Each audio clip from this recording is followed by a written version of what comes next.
For my screenplay adaptation of Catcher in the Rye, I chose the scene where Holden Caulfield sleeps at Mr. Antolini's house and rushes out.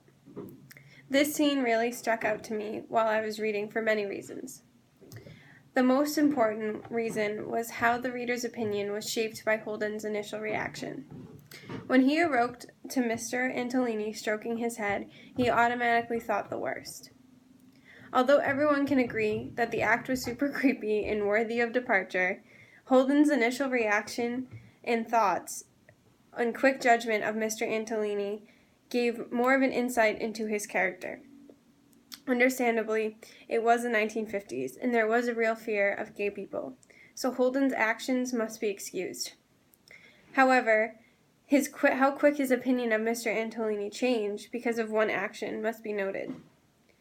Also, I found the scene to be one of the saddest.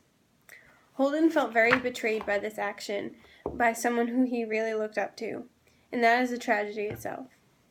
In regards to the actual adaptation, there were some challenges. Since Holden has an ongoing inner monologue throughout the whole novel, it was hard to omit this and just show the actual actions that occurred with symbolic clues, which I found to be the most powerful.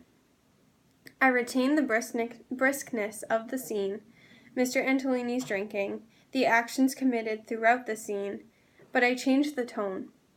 I find that in 2016, people have a hard time placing the judgment Holden makes about Mr. Antolini into its time period and immediately become offended. To maintain Holden's sympathetic narrative, I omitted this, but kept his reaction in regards to the actual actions committed the same. I also left the ambiguity of why Mr. Antolini decided to pat Holden while he was sleeping. I added Mr. Antolini and Holden saying goodnight to give context, and I painted Mr. Antolini as a darker character to represent the dramatic shift in Holden's opinion of him.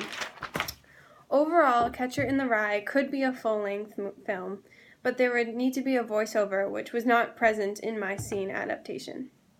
However, the book is always better than the movie, and I do not think that it is justified to go against the author's wishes of never having a movie made.